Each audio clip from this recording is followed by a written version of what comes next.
Je me donne une année pour vivre de mon activité.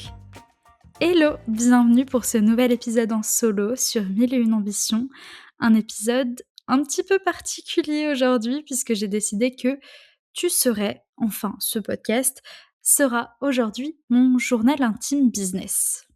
Oui, oui, je précise business, parce que je vais pas non plus te raconter mes secrets à la manière d'une enfant dans son petit carnet, mais plutôt te confier une des plus grosses décisions qui va rythmer mon année 2026. On le sait, et je fais pas exception à la règle, le début d'année, c'est souvent la période où on remet les choses en question. On fait le point, on essaye de prendre du recul, de prendre la mesure sur ce qui s'est passé l'année précédente, que ce soit en perso ou pour son entreprise, et de voir ce qui peut être amélioré, changé ou ce qu'il faut garder. Et j'avoue que cette année, mon bilan 2025 a été éprouvant, je pense que c'est le terme. Ce qui explique que j'ai eu du mal à faire ce bilan, c'est que mon année 2025 a été, compliquée, notamment physiquement pour moi, pour plusieurs raisons. La première que j'ai identifiée étant que j'ai cumulé 2 activités professionnelles pendant plus de la moitié de l'année. Alors c'était mon choix, d'avoir, ce travail saisonnier en complément, mais, dans la réalité de mon planning, j'avais entre 3 et 4 jours par semaine de pris pour cette seconde activité professionnelle sur, on va dire 2 tiers de l'année. S'ajoute à ça que j'ai pris très peu de vacances. 2 semaines en 11 mois, puis 3 semaines en décembre 2025 et avec du recul, c'était clairement pas suffisant. Il aurait été beaucoup plus pertinent de les étaler tout au long de l'année, quitte à faire des moins grosses sessions et puis d'en ajouter un petit peu, on va pas se mentir. Mais ce qui a surtout impacté mon rythme et ma fatigue physique de fin d'année, c'est que j'ai pas du tout respecté les conseils que je donne à mes clients. En fait, j'ai pas du tout priorisé mon temps personnel et notamment, mes temps créatifs et de loisirs qui sont, une source de ressources hyper, hyper importante pour tenir sur la durée et en mettant de côté, ces activités manuelles, ces petites choses, comme faire du sport et cetera, j'ai pas réussi à me ressourcer assez pour tenir sur la durée. Enfin, tout ça pour dire que, au moment de faire mon bilan 2025, j'étais déjà un peu noyée encore dans ce flou artistique qu'était ma fatigue. Même si je sortais d'un mois de vacances, pendant lesquels, j'ai eu l'occasion de voyager et en même temps, s'il y a bien un moment où je suis hyper victime du FOMO, c'est bien quand je voyage, j'ai peur de louper des choses, de pas faire assez et donc je fais beaucoup et on peut pas dire que c'était un mois, de repos. C'était un mois de voyage.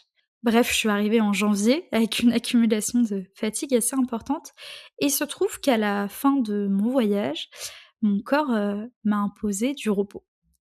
À 24 ans, je ne m'étais jamais rien cassé, jamais, de foulure ou de ce genre de choses, mais il se trouve que j'ai décidé de me faire une entorse du genou dans la dernière semaine de mon voyage. Alors décider, c'est un bien gros mot, tu t'en doutes et plus de peur que de mal, je me remets bien en ce début d'année 2026. Je commence doucement à remarcher correctement, mais il faut être honnête, ça m'a mis un sacré coup au moral et surtout, ça m'a forcé au repos. Avec du recul, ce coup au moral m'a donné littéralement un coup de pied aux fesses. Coup de pied aux fesses qui a été permis par ce repos forcé, physique, imposé par mon corps, qui parfois ne tient pas du hasard. Pour te donner un peu de contexte quand même, si t'écoutes pas régulièrement les épisodes de 1001 ambitions, j'ai créé mon entreprise Adeona il y a un peu moins de 2 ans. Et depuis ce moment-là, j'ai toujours été en temps partiel saisonnier en boutique de vêtements sur, comme je disais, les 2 tiers de l'année. C'était un choix parce que je voulais pas m'imposer de pression à lancer mon entreprise et devoir en vivre, dès les premières heures de sa création et en plus de ça, ça me permettait d'avoir, une bulle d'air qui me sortait de mon activité. Dans laquelle, il faut être honnête, je suis quand même très souvent, sur l'ordinateur, seule à travailler devant mon écran. Et j'en parlais notamment dans l'épisode 43 du podcast qui s'appelle, «Choisir son équilibre» et arrêter la diabolisation du salariat, je crois. Je te le mettrai dans les notes de cet épisode et dans lequel je fais un retour sur, l'importance justement de choisir cet équilibre pour moi à cette période-là, en gardant un salariat à côté de mon entreprise. Mais bref, si tu as fait attention, j'ai utilisé du passé. en parlant de cette double activité. Parce que pour beaucoup de raisons, et notamment celle de ma santé globale, j'ai décidé cette année de ne pas renouveler mon contrat. Et ça peut sembler une décision insignifiante pour certains d'entre vous, qui ont déjà leur activité qui tourne depuis longtemps, mais pour moi, c'est une décision qui va changer beaucoup de choses. Ça veut dire que 2026, c'est l'année dans laquelle, déjà, je vais pouvoir faire ce qui me plaît, avec de gros guillemets, dans le sens où j'aurai plus l'obligation de diviser mes semaines entre 2 activités professionnelles, ce qui était hyper énergivore, qui me demandait une très grosse organisation et qui me permettait pas forcément de pouvoir tout faire. Mais ça veut aussi dire que cette année, je dois développer mon entreprise pour en vivre. D'où le titre de cet épisode, puisque c'est la phrase que je me répète en quelque sorte depuis janvier. Je me donne une année pour vivre pleinement de mon activité. Alors j'avoue que de le dire devant mon micro, ça me fout un peu le vertige, mais c'est la réalité. Après avoir entendu beaucoup d'entrepreneurs qui ont une double activité et en avoir moi-même eu une, je me rends bien compte que c'est cette double activité qui m'a empêchée de me développer à mon plein potentiel. Alors attention, je suis pas en train de dire que, on peut pas développer son activité, correctement en parallèle d'une autre activité. C'est juste que moi, dans ma situation précise, je me rends compte que j'ai atteint le palier auquel je peux au maximum me développer en ayant ma double activité. Et comme j'ai envie d'aller plus loin, le choix est logique de me séparer de cette béquille. Par exemple, je pense aux nombreuses offres que j'ai hyper envie de mettre en place depuis début 2025. J'ai un carnet rempli d'idées et de choses que j'ai envie de sortir, mais que j'ai pas pu mettre en place par manque de temps pour travailler dessus. Le problème étant, et je pense que je te l'apprends pas, que cette ressource incompressible, qui est le temps, quand on en manque, on a tendance à se plonger dans l'opérationnel.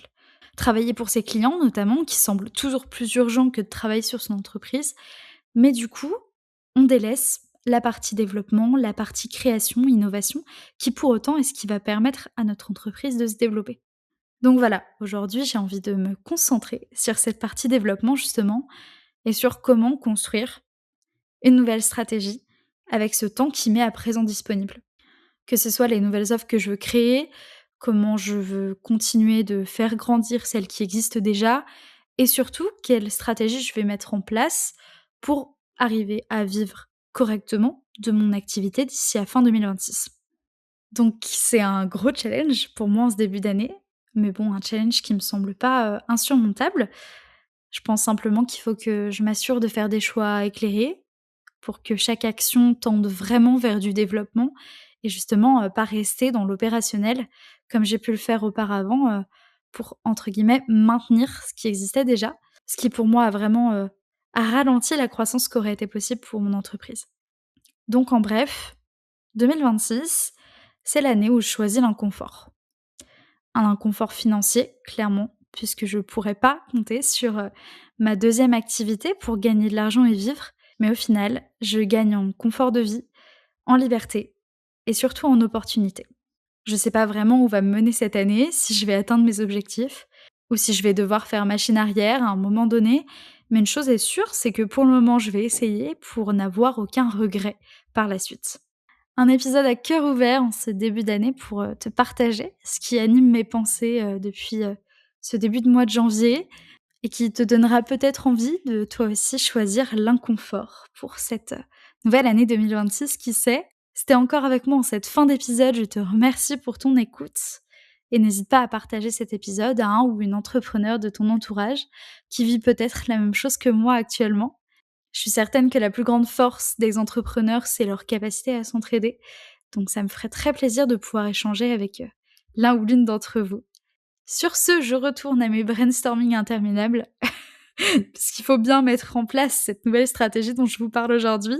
Et d'ici à t'en dire plus, on se retrouve dans 2 semaines pour le prochain épisode de 1001 ambitions avec un invité. À bientôt! Si cet épisode t'a plu, je t'invite à t'abonner au podcast et lui laisser une note sur ton application préférée. Et si tu veux suivre en direct l'actualité du podcast, tu peux me rejoindre sur Instagram @1001ambitions. Tu trouveras en description les liens abordés dans cet épisode ainsi que le lien d'abonnement à la newsletter du podcast. Merci pour ton écoute et à très bientôt pour un nouvel épisode de 1001 ambitions.